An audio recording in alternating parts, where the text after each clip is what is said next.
Лежала бы башня поперек долины Синаарской, 2 дня ходу понадобилось бы, чтобы пройти от одного ее конца до другого. Но башня стоит, и требуется полный месяц, и еще половина, чтобы взобраться от ее основания до вершины, даже если человек не обременен грузом. Однако редкие мужи поднимаются с пустыми руками, большинство волочет за собой тачку с кирпичами. 4 меч, уложенные в тачку, окажется у стены, дабы успокоиться в ней. Хилала всю жизнь прожил в Эламе. А в Вавилоне он знал лишь то, что там скупают эламскую медь. Медные слитки грузили на корабли, а те держали путь по Коруну в Нижнее море, и оттуда уже поднимались вверх по Евфрату. Хилала и остальные рудокопы двигались по суху с торговым караваном, везущим ядра для катапульт. Они шли пыльной дорогой, которая, петляя по предгорьям вниз через долинки, вывела их, наконец, на зеленые поля, расчерченные каналами и насыпями. Никто из них прежде не видел башни. Она показалась им за много лиг. Тоненькая, как ниточка из льняной кудели, линия колыхалась в знойном мареве, вздымалась из корки грязи, какой предстал сам Вавилон. Когда они подошли ближе, корка выросла в могучие городские стены, но башня заслонила все. Когда они опустили взгляд на речную пойму, то увидели шрамы, которые она оставила вокруг города. Сам Ефрат протекал теперь по широкому низкому ложу, вычерпанному ради глины для кирпичей. К югу от города рядами выстроились печи для обжига, ныне остывшие. Когда они подошли к городским воротам, башня нависла над Хилалой. Он и вообразить не мог подобной громады. Единый столб, в обхват, наверное, больше храма, а все-таки возносится так высоко, что исчезает из виду. Рудокопы шли, запрокинув головы и щурясь на солнце. Наня, друг Хилалы, ткнул его в бок локтем, преисполнись страха. И мы на это полезем. На самый верх. Поднимемся, чтобы рыть. Это против естества. Рудокопы достигли главных ворот в западной стене, откуда как раз выходил другой караван. Все притиснулись друг к другу в узкой полоске тени от стен, а Бели, старший над ними, крикнул привратникам, стоявшим на башнях: «Мы рудокопы, призванные из земли Эламской». Привратники обрадовались. «Это вы прокопаетесь через свод небес?» Вопросил один. «Мы», — веселился город. Праздник начался 8 дней назад, когда на высоту отправили последние кирпичи, и продолжится еще 2. Каждый день и ночь город танцевал, пел и пировал. Бок о бок с кирпичниками пировали тягловые, чьи мышцы были как связки канатов от бесконечных штурмов башни. Всякое утро какая-нибудь артель начинала восхождение с тачками. Они взбирались 4 дня, передавали свой груз следующей артели и на 5-й возвращались порожними в город. Одна другую сменяли артели до самой вершины, но только самые нижние пировали с городом. Тем, кто жил наверху, послали достаточно мяса и вина, чтобы праздник растянулся на весь столб. Вечером Хилала и другие эламские рудокопы сидели на глиняных скамьях за полным яств столом, одним из многих, какие поставили на городской площади. Рудокопы завели разговор с Тягловыми, расспрашивая о башне. Нани сказал: один человек говорил, будто каменщики, работающие на вершине, вопят и рвут на себе волосы, если уронит кирпич, ведь 4 месяца уйдет, чтобы его заменить. А когда упадет человек, то не замечают вовсе. Это правда. Словоохотливый Тягловый Лугата покачал головой. Нет, это пустые байки. Наверх поднимается непрерывный караван кирпичей. Обычный день вершины достигают 1000 штук. Утеря кирпичика для каменщиков ничего не значит. Тут он наклонился поближе. Но есть одно, что они и впрямь ценят больше человеческой жизни – мастерок. Но почему мастерок? Если каменщик уронит свой мастерок, то будет сидеть праздно, пока не доставит новый – 4 месяца. Он не сможет отрабатывать пищу, поэтому вынужден будет брать в долг. Утратив мастерок, каменщик безутешно стенает. Но если падает человек, а его мастерок остается, работники втайне радуются. Следующий, кто уронит свой, может взять лишний и продолжить работу. Хилала ужаснулся и уже было попытался подсчитать количество инструмента, взятого с собой рудокопами, а потом догадался. Это не может быть правдой. Почему бы не доставить наверх побольше мастерков? В сравнении с кирпичами они весят не больше пера. Да и утрата каменщика обернется немалой задержкой, разве что наверху есть лишние люди, знающие толк в кладке. Не быть таких сменных, работа бы остановилась, пока снизу не вскарабкается новый работник. Все тягловые расхохотались. А ведь его не проведешь, веселясь, сказал Лугата и повернулся к Хилале. Значит, вы начнете подъем сразу после праздника. Хилала отпил. Верно. Я слышал, к нам присоединятся рудокопы с западной земли, но пока их не видел. Ты знаешь о них? Да, их родина, земля, которая зовется Египтом, но они не копают руду, как вы, они добывают камень. И мы в Эламе тоже добываем камень, возразил Наня, пережевывая кусок свинины, не такой, как вы, они рубят гранит. Гранит. В Эламе добывали алебастр и известняк. Но не гранит, ты уверен. Купцы, побывавшие в Египте, рассказывают, что там стоят каменные зиккураты и храмы, построенные из известняка и гранита. Из огромных гранитных глыб. А еще из гранита вырубают гигантские статуи. Но с гранитом работать тяжко, Лугата пожал плечами. Только не им. Царские зодчие сочли, что такие камнеделы будут полезны, когда вы доберетесь до свода небес. Хилала кивнул. Верно, пожалуй. Кто знает наперед, что им понадобится. Ты их видел? Нет, они еще не подошли, их ожидают только через несколько дней. Однако, если они не появятся до конца празднеств, то вы, эламцы, отправитесь наверх одни. Но ты будешь сопровождать нас. Да, первые 4 дня. Потом придется повернуть вспять, а вы, счастливцы, двинетесь дальше. Почему ты называешь нас счастливцами? Я мечтаю подняться на самый верх. Однажды я работал с артелью, которая ходит дальше моей, и взобрался на высоту 12-го дня, но выше бывать мне не доводилось. Вы же пойдете много дальше. Лугата уныло улыбнулся. Завидую вам, вы коснетесь свода небес. Коснуться свода небес, взломать его кайлами. От этой мысли Хилале стало не по себе. Завидовать здесь нечему. Начал он, ага, кивнул Наня. Когда мы закончим, свода небес коснутся все люди. Следующим утром Хилала пошел посмотреть на башню. Он оглядел обширный двор, который ее окружал. Сбоку стоял храм, который сам был немалых размеров, но казался карликом в тени гиганта. Хилала нутром чувствовал, какая это громадина. Послушать стариков, так башню возводили с таким запасом прочности, какого не имел ни один зиккурат. На ее строительство шел только обожженный кирпич, тогда как для обычных привозили простой, из высушенной на солнце глины, а обожженный пускали лишь на облицовку. Кирпичи промазывали земляной смолой, которая пропитывала закаленную в огне глину и, отвердевая, скрепляла их крепче камня. Основание башни походило на нижние 2 ступени обычного зиккурата. Посреди двора стояла гигантская квадратная платформа длиной в 200 локтей и высотой в 40. По стороне, обращенной к югу, поднимались 3 лестницы. На этой первой платформе сложили второй уровень, поменьше, подняться на него можно было только по срединной лестнице. Лишь наверху второй платформы начиналась сама башня. Она была 60 локтей в основании и вздымалась квадратным столпом, который держал на себе груз небес. Снизу ее обвивала, будто кожаный ремень, рукоять, вырубленная в стене дорога.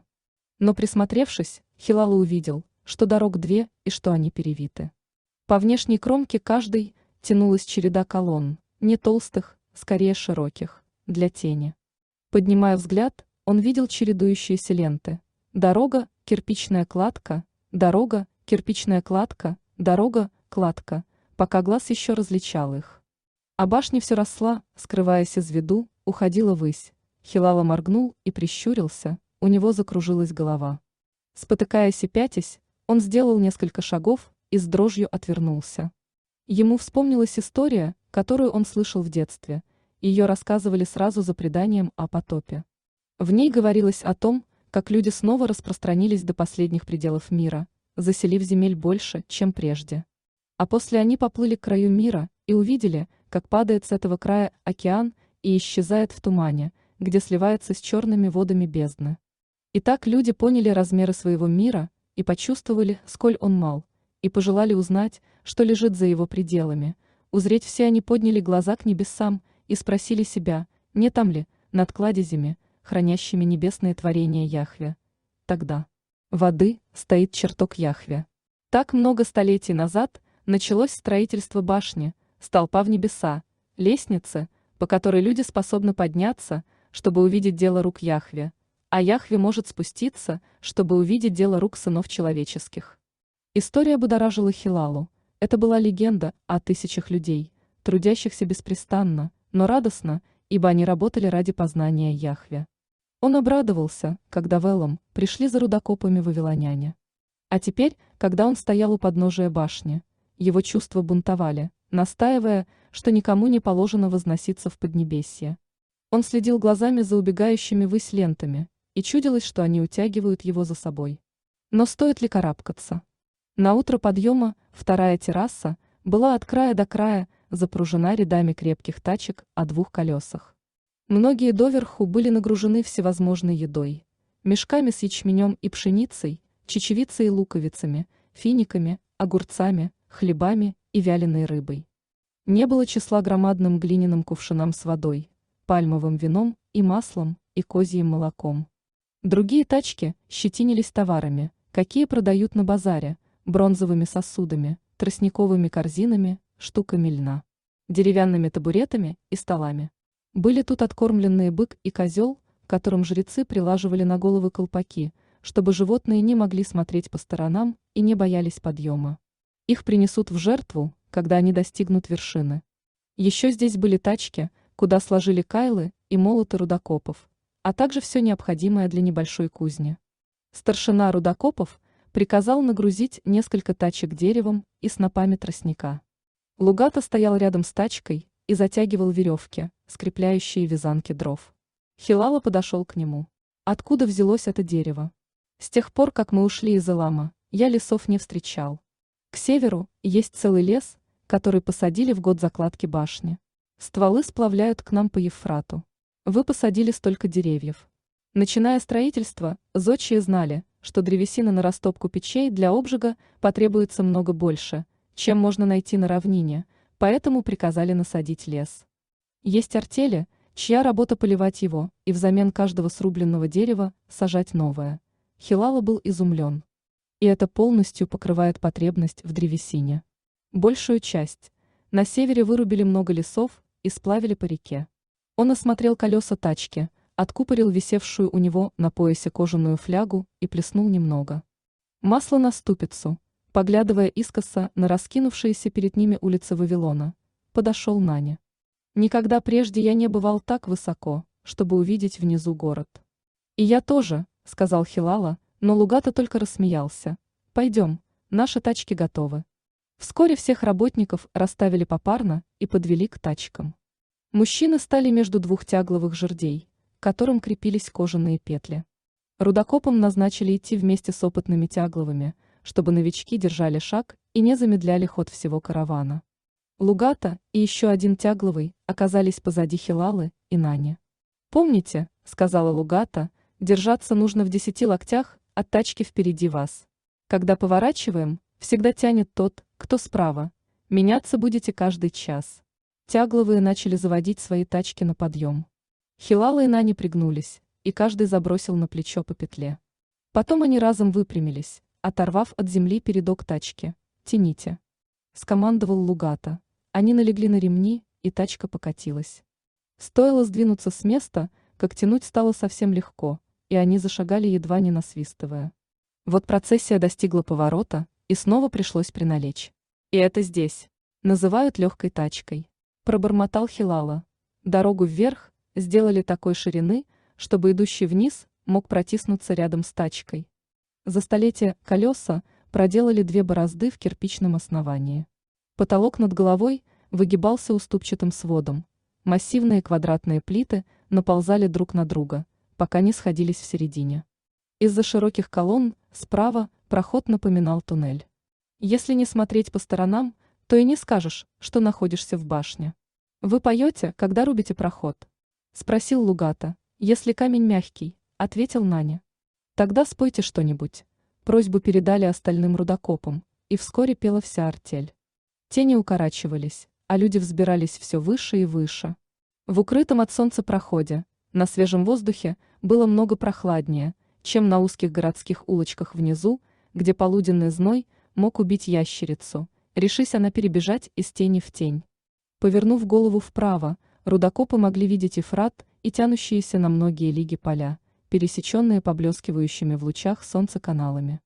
Вавилон представал узором из извилистых улиц и скученных построек, ослепительных от побелки. По мере подъема их оставалось все меньше и меньше в поле зрения, город словно прижимался к подножию башни. Снова был черед Хилалы тянуть правую петлю, и он шел почти у колонн, когда услышал крик, раздавшийся уровнем ниже. Он уже собирался остановиться и поглядеть через край, но ему не хотелось сбиваться с шага, к тому же нижнего яруса было не разглядеть. «Что там происходит?» — крикнул он через плечо Лугате. «Один из ваших рудокопов боится высоты. Такое иногда случается с новичками. Иной раз человек бросается на пол, отказываясь идти дальше. Однако мало кто пугается так рано. Хилала его понял. И мы знаем сходный страх. Есть люди, которым невыносимо войти в шахту. Их гнетет мысль о том, что они будут похоронены заживо. Правда?» — спросил Лугата. «Я о таком не слышал. А что ты думаешь о высоте?» «Ничего», но он поглядел на Нани. Они оба знали правду. «Ты чувствуешь покалывание в ладонях, верно?» — прошептал Нани. Хилала потер руки о грубые волокна веревки и кивнул. «Я тоже это почувствовал. Раньше, когда был ближе к краю. Может, и на нас следует надеть колпаки, как на козла и быка», — пошутил Хилала. «Думаешь, мы тоже задрожим, когда взберемся выше?» Хилала задумался. То, что один из их числа подался страху так рано, дурной знак. Он отмел эту мысль. Тысячи взбирались без опаски, и глуп тот, кто позволит ужасу одного рудокопа всех. Просто нам высота в диковину. У нас впереди месяцы, чтобы к ней привыкнуть. Когда достигнем вершины, пожалеем, что башня столь невысока. «Нет», — сказал Наня. «Сомневаюсь, что мне захочется снова вот так тянуть лямку». Они оба рассмеялись. Вечером они поужинали ячменной похлебкой, чечевицей и луком, а затем легли спать в узких коридорах, уходящих вглубь башни. Наутро рудокопы едва смогли встать, так болели ноги. Тягловые посмеялись и дали новобранцам мазь, чтобы те втерли ее в натруженные мускулы. Еще они распределили их поклажу по другим тачкам, дабы облегчить ношу новичкам. На второй день от одного взгляда вниз у Хилалы тряслись колени. На этой высоте дули сильные ветры, и он решил, что выше они станут воистину яростными. Он спрашивал себя, сдували ли они когда-нибудь неосторожных людишек, случайно приблизившихся к краю. Падение будет долгим, хватит времени прочесть молитву, прежде чем ударишься озимь. Хилала поежился. Второй день для рудокопов походил на первый, только стоптанные ноги болели сильнее. Теперь путники могли видеть много дальше, и открывающийся взору простор поражал. Стали видны лежащие за полями пустыни, караваны выглядели вереницами насекомых. Но не один рудокоп не испытывал больше панических приступов, и их восхождение ничто не нарушало. На третий день ноги у рудокопов болели по-прежнему, и Хилала чувствовал себя немощным старцем. Однако на четвертый день осталась лишь ломота, и тачки рудокопов нагрузили как прежде. Подъем продолжался до вечера, когда они встретились со второй артелью Тягловых, быстро спускавшихся налегке по соседней полосе. Обе дороги переплетались, не касаясь друг друга, но соединялись коридорами внутри самой башни. Поравнявшись, Тягловые перешли с одной стези на другую. Рудокопов познакомились с Тягловыми второй артели. Они беседовали друг с другом и ужинали вместе в тот вечер. На следующее утро первая артель подготовила порожняк к возвращению в Вавилон, и Лугата простился с Хилалой и Нани. «Берегите свою тачку. Она поднималась до верха башни чаще, чем кто-либо из людей. Ты и тачке завидуешь», — усмехнулся Нани. «Нет, ведь всякий раз, когда она достигает вершины, ей приходится спускаться вниз. Я бы такого не вынес». Когда в конце того дня вторая артель остановилась, Тягловый, ставший позади Хилала и Нани, подошел кое-что показать им. Звали его Куда. «Вы никогда не видели с такой высоты, как садится солнце. Пойдем». Тягловый придвинулся к краю и сел, свесив ноги в пустоту. Но Хилала и Нани мешкали. «Не бойтесь. Если хотите, можете лечь и заглянуть за кромку». Хилала не хотел выглядеть пугливым дитятей, однако не мог заставить себя сесть на краю обрыва, который, словно скала, уходил вниз на 1000 локтей. Он лег на живот, только его голова выступала за край. Нани лег рядом. Когда солнце начнет садиться, смотрите на стену башни. Хилала опустил было взгляд и тут же поспешил перевести его к горизонту. И чем же отличается здешний закат? Сам подумай, когда солнце заходит за вершины западных гор, в долине Синаарской становится темно. Но здесь мы выше горных хребтов, поэтому еще можем наблюдать солнце. Оно должно опуститься много ниже, чтобы и для нас настала ночь. Рот у Хилала открылся, когда он понял. Тени от гор возвещают начало ночи. Ночь приходит на землю раньше, чем сюда. Куда кивнул. Ты можешь видеть, как ночь карабкается вверх по башне, от земли к небу. Взбирается она быстро, но глаз способен за нею следить. С минуту он наблюдал за красным шаром солнца, потом глянул вниз и показал пальцем. Глядите. У подножия колоссального столпа крохотный Вавилон. Скрылся во мраке, потом тьма поползла по башне, точно полог разворачивался вверх. Двигалась она вроде бы медленно, и Хилала решил, что сможет рассчитать ее поступь, но приближаясь, она набирала скорость, пока не пронеслась мимо них за долю мгновения, и вот все кругом окутали сумерки. Перекатившись на спину, Хилала поглядел вверх и еще успел увидеть, как тьма стремительно поднимается к вершине башни. Когда солнце ушло за край мира, небеса потускнели. Чудесное зрелище, правда? Спросил Куда. Хилала не сказал ничего. Впервые он познал суть ночи. Она – тень земли, отброшенная на небо. Через 2 дня Хилала немного свыкся с высотой. Хотя они поднялись на добрую лигу, он уже мог спокойно стоять у края и смотреть на стену вниз. Держась за колонну, он осторожно наклонился, чтобы глянуть наверх. Там башня уже не походила на гладкий столб. Она как будто расширяется кверху, сказал он Куде. Разве такое возможно? Присмотрись внимательней. От стен башни отходят деревянные террасы. Они построены из кипарисовых стволов и подвешены на пеньковых канатах. Хилала прищурился. Террасы. Для чего они? На них насыпана земля, чтобы люди могли выращивать овощи. На такой высоте воды мало, поэтому обычно сеют лук. Вот. Поднимемся выше, где иногда перепадают дожди, тогда увидишь бобы. Куда же исчезает дождь? Куда удивился вопросу? Высыхает в воздухе, конечно. О, разумеется, пожал плечами Нани. К концу следующего дня они достигли висячих огородов. Это были плоские, густо засаженные луком платформы, подвешенные на толстых канатах, которые крепились к стене сразу под следующим ярусом террас. На каждом ярусе в теле башни имелось по несколько узких комнат, где жили семьи Тягловых. Проходя, рудокопы видели женщин, которые, сидя на пороге, шили туники или трудились в огородах, выкапывая клубни. Дети играли в салочки среди тачек и без страха пробегали по самому краю. Обитатели башни приветливо улыбались рудокопам и махали им руками. Когда пришло время вечерней трапезы, тачки поставили на землю и сняли с них съестное и другие товары, чтобы раздать здешним людям. Тягловые приветствовали свои семьи и пригласили рудокопов разделить с ними ужин. Хилала и Нани ели с семьей Куды, которая приготовила вкусную трапезу, вяленую рыбу, хлеб, фрукты и пальмовое вино. Хилала понял, что в этой части башни вырос своеобразный городок, разбитый между 2 улиц, дороги вниз и дороги вверх. Здесь был храм, где по праздникам совершали жертвоприношения, здесь жили городские старшины, улаживающие споры. Здесь стояли лавки, товары для них привез их караван. Разумеется, город был неотделим от каравана, один не мог прожить без другого. И все же суть каравана в преодолении пути, который начинается в одном месте и завершается в другом. И городок тоже построили как временное пристанище, он был лишь частью многовекового пути. После трапезы Хилала спросил у Куды и его семьи: «Кто-нибудь из вас бывал в Вавилоне?» Ответила жена Куды Алита: «Нет. К чему это нам?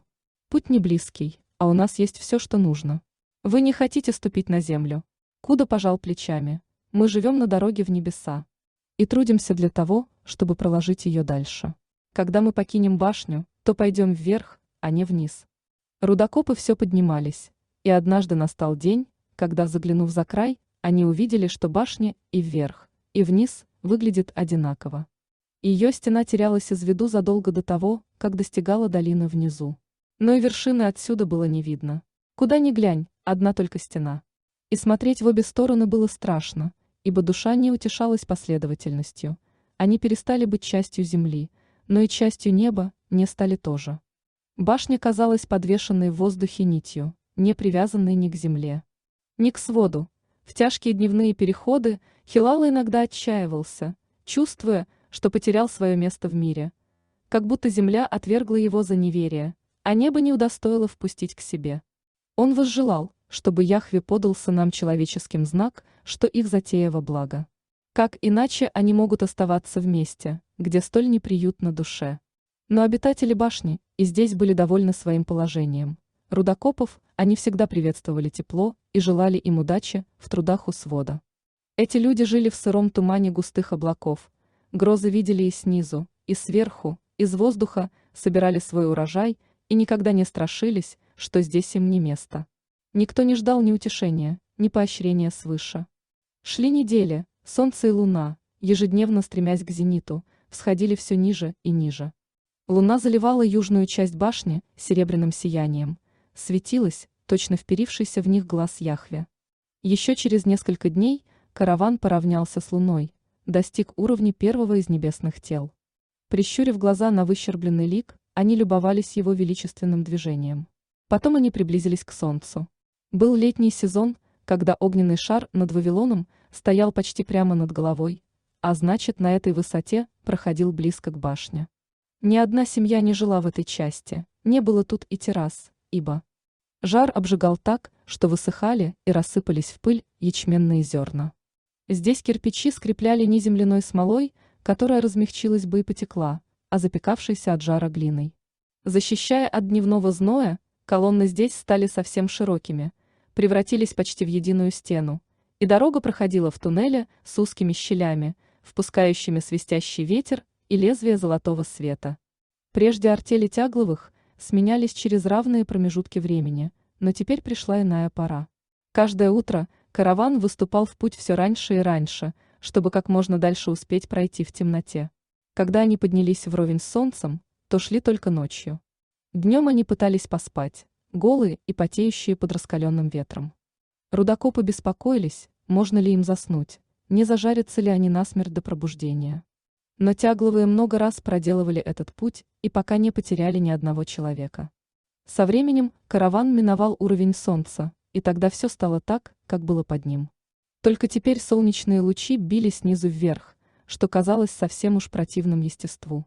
В террасах зияли щели, чтобы дневной свет омывал растения, которые росли вбок и вниз, изгибались и тянулись к животворным лучам. Затем караван подошел к уровню звезд, маленьких огненных сфер, разбросанных, насколько хватало глаз. Хилала думал, они должны висеть теснее друг к другу, но хотя здесь светили крохотные, невидимые с земли звездочки, сферы все же были рассыпаны слишком уж скудно. И располагались они не на одной высоте, а занимали просторы на следующие несколько лиг вверх. Трудно сказать, насколько высоко они находились, так как ничто не указывало на размер звезд. Но иногда какая-нибудь приближалась, и тогда можно было убедиться в стремительности их движения. Хилала догадался, что все тела в небе мчатся с одной скоростью, чтобы за день успеть совершить путешествие от одного края мира к другому. Днем небо было гораздо светлее, чем казалось с земли, знак того, что путники приближаются к своду. Рассматривая небеса, Хилала с удивлением заметил, здесь звезды видны и днем. С земли они терялись за яростным сиянием солнца, но на такой высоте просматривались совсем ясно. Однажды к нему прибежал Нани. В башню ударила звезда. Что? Объятый страхом Хилала оглянулся по сторонам, чувствуя себя так, словно под дых двинули его самого. Нет, не сейчас. Это было давно, больше 100 лет назад. Один из местных стариков как раз об этом рассказывает. Отец его отца видел все своими глазами. Они вошли в комнатку за коридором. Несколько рудокопов сидели вокруг сморщенного старика. Засела вкладку в полулиге кверху отсюда. Выбоину до сих пор видно, она словно исполинская оспина. А что стало со звездой? Она горела и шипела, и была такая яркая, что болели глаза. Люди подумали, не извлечь ли ее, чтобы она могла продолжить свой ход, но из-за жара к ней нельзя было подступиться, и они не посмели ее погасить. Прошли недели, и она сама остыла, превратилась в шишковатый слиток черного небесного металла. Так велик был ком, что его едва можно было обхватить руками. Так велик. Изумленно переспросил Наня. Когда звезды по собственной воле падали на землю, люди находили иногда небольшие слитки небесного металла, который казался крепче самой лучшей бронзы. Этот металл нельзя было расплавить для отливки, поэтому его обрабатывали кувалдой, раскалив прежде до красна, из него изготавливали амулеты. И верно, неслыханно, чтобы такой слиток нашли на земле. Представляешь себе, какие можно было бы отковать из него инструменты? Вы ведь не попытались пустить его на инструменты, правда? В ужасе спросил Хилала. О, нет. Люди боялись к нему прикоснуться. Все спустились с башни и ждали возмездия Яхве за то, что нарушили ход его творения. Они ждали многие месяцы, но не дождались знака. Наконец они вернулись и извлекли из складки звезду. Сейчас она в каком-то городском храме внизу. Повисла тишина. Потом один рудокоп сказал: ни в одном из рассказов о башне я такого не слышал. Это проступок. О подобном не говорят. Они поднимались, и небеса становились все более блеклыми, и, проснувшись однажды утром и став у края, Хилала вскрикнул от неожиданности. То, что доселе казалось бледным небом, сейчас предстало бескрайним белым потолком. Они подошли так близко, что узрели небесный свод, увидели его, как плотный массивный панцирь, сковавший простор. Все рудокопы, когда говорили, понижали голос и, как полоумные, пялились вверх, а обитатели башни над ними смеялись. Снова двинувшись в путь, они были поражены, насколько же близко подобрались к своей цели. Гладкий, невыразительный свод обманул их, представляясь прежде невидимым, пока не оказался вдруг прямо у них над головами. Теперь люди ползли не в небо, а к бесцветной равнине, протянувшейся во все стороны, насколько хватало глаз. При виде ее все чувства Хилалы пришли в смятение. Временами, поднимая глаза на свод, он ощущал, что мир каким-то образом перевернулся, и если оступишься, упадешь вверх, навстречу небу. А покоящийся над головой рудокопа, свод, словно бы лег на него, придавил своим грузом. Небо было той же твердью, что и земля, но не имело опоры, и Хилала познал страх, какого никогда не испытывал в шахтах. Страх перед тем, что на него упадет потолок. Еще, бывало, свод казался вертикальным обрывом невообразимо высокой скалы, которая вставала перед ним, а оставшаяся позади полузабытая земля представлялась вторым таким же. Башня виделась канатом, туго натянутым между ними. Посещали мысли еще более страшные: нет ни верха, ни низа, и само тело Хилалы готово потеряться, утратив ориентиры. Это было сродни боязни высоты, только гораздо хуже. Часто он просыпался от беспокойного сна, весь в поту и с онемевшими пальцами, которыми цеплялся за кирпичный пол. Нани и другие рудокопы тоже смотрели перед собой затуманенным взором, хотя никто не заговаривал о том, что тревожит их сны. Подъем не ускорился, а напротив, замедлился. Как заметил старшина Бели, вид свода внушает страх, а не жажду приблизиться. Тягловые стали негодовать и сердиться на рудокопов. Хилала задумывался, что за люди вырастают из тех, кто всю жизнь провел на башне. Как они сопротивляются безумию, привыкают к таким условиям. И не зайдутся ли плачем рожденные под твердым небом дети, почувствовав под ногами землю. Возможно, сыны человеческие не созданы для того, чтобы жить в вышине. Если их собственное естество мешает им подойти к небесам слишком близко, значит, людям следует оставаться на земле. Когда караван достиг вершины, рудокопы перестали чувствовать себя потерянными или, может быть, просто утратили остроту восприятия. С квадратной площадки на вершине они увидели самую поразительную картину, какая только открывалась человеческому взору. За пеленой колышущегося тумана далеко внизу раскинулся, насколько хватало глаз, ковер суши и морей. Прямо над ними крыша самого мира, последняя твердь, ручательство того.